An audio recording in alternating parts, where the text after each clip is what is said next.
Assalamualaikum warahmatullahi wabarakatuh. Salam rahayu, salam sejahtera.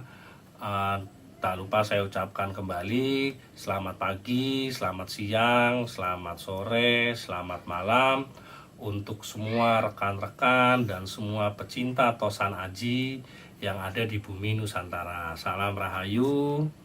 Kembali lagi bersama saya dalam channel Gombong Pusaka. Saya Himawan Resi. Terima kasih untuk kebersamaannya selama ini. Kita di sini bersama-sama menguri-nguri sebuah budaya leluhur kita dalam bentuk sebuah pusaka. Yang mana telah saya sampaikan kemarin-kemarin tentang makna dan simbol-simbol lainnya dari perabot keris. Saat ini saya pun akan kembali membahas tentang apa makna dan apa istilah dari sebuah perabot keris yang bernama panjingan atau omah-omahan. Oke, simak terus channel saya dan jangan kemana-mana.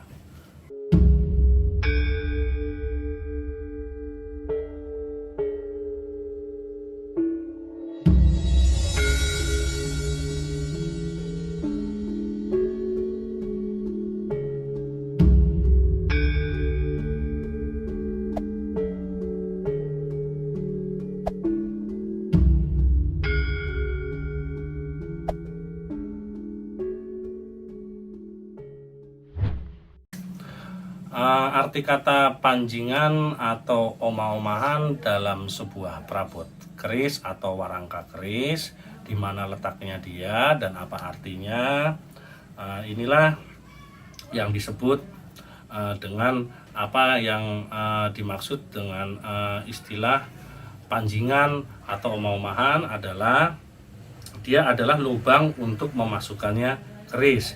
Di dalam sini ketika keris ini kita hunus, kita buka. Sebentar, saya buka dulu kerisnya. Saya letakkan.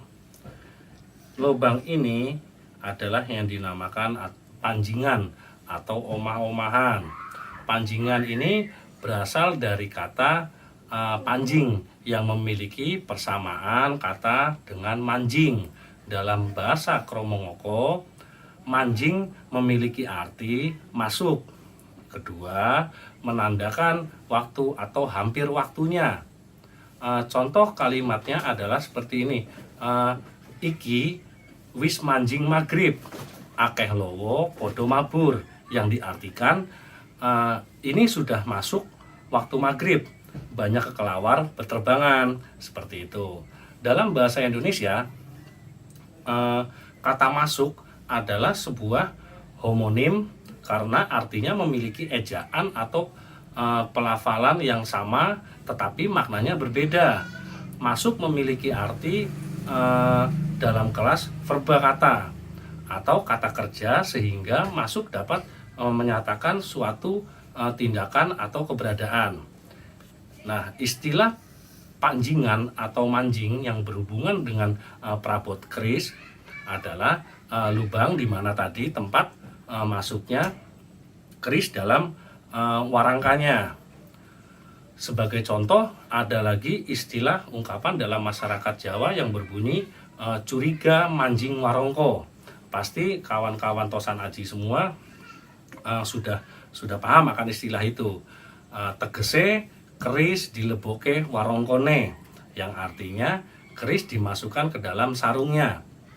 Nah, ungkapan atau peribahasa ini merupakan gambar dari cita-cita ideal tentang hubungan pemimpin dengan rakyatnya di Jawa, di mana pemimpin memahami aspirasi rakyat dan mau menyantuni mereka itu dengan baik, sehingga rakyat bersedia mengabdikan dirinya sepenuhnya dan ikhlas kepada sang pemimpin tersebut.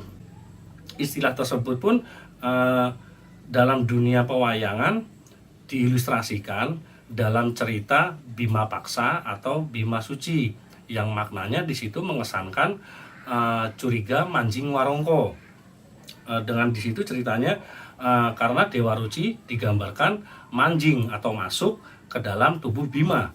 Jadi di sini bisa dikatakan juga tersirat dari makna yang di atas tadi, bahwasanya bagi masyarakat Jawa sangat melekat sekali konsep-konsep tentang manunggaling kaula Gusti, kesatuan manusia dengan Tuhan. Dan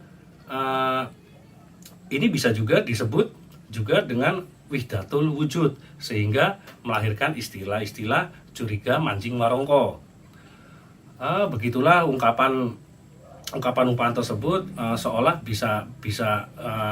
bisa dimengerti pemahamannya bahwa manusia masuk ke dalam diri Tuhan. Laksana bagaikan dalam dunia pewayangan ya, Laksana bagaikan Bimasena yang masuk ke dalam tubuh Dewa Ruci, atau sebaliknya. Curiga mancing warongko, yakni sosok yang digambarkan Tuhan menitis atau menyatu ke dalam diri manusia, seperti halnya Batara Wisnu yang menitis kepada Prabu Kresna. Tentunya penyatuan wujud ini akan ibaratnya ketika penyatuan wujud ini dalam diri manusia tentunya akan memiliki sifat ketuhanan, yaitu pemaaf, tentunya penyayang, mengasihi terhadap sesama, serta sifat-sifat mulia yang lainnya, seperti halnya dalam pembahasan kita kemarin tentang apa itu patra. Manjing juga dapat diartikan secara bebas dan juga memiliki arti masuk menyatu diri dengan lingkungan atau penyatuan diri kita dengan alam. Peribahasa ini sering digunakan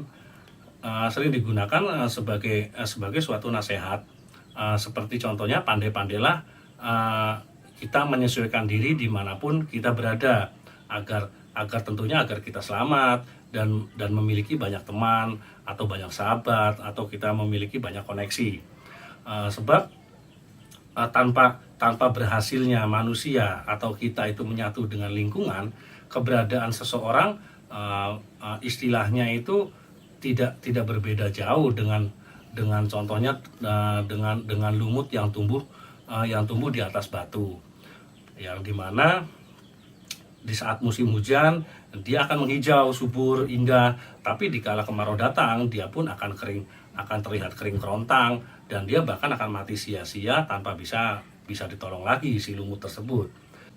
Dan secara simbiolis peribahasa ini mengajak manusia agar kita bercermin pada alam dan makhluk hidup di alam semesta ini.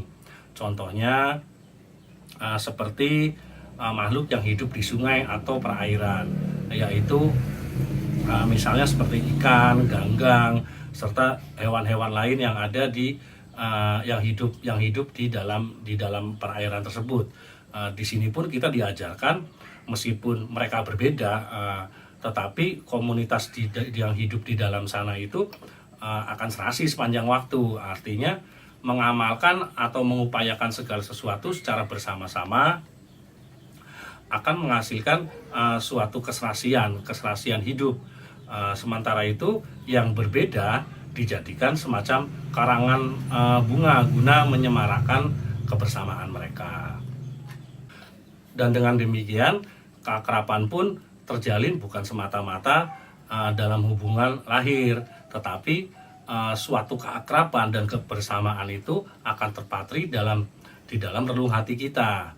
Itulah sebuah nasihat yang disampaikan oleh leluhur kita terdahulu melalui simbol atau lambang dalam karya-karyanya mereka, yang memang ketika kita pahami dan kita mengerti dengan benar, tentunya simbol-simbol tersebut akan memiliki berjuta makna yang akan tentunya menuntun hidup kita ini untuk menjadi manusia yang lebih baik dan lebih baik lagi.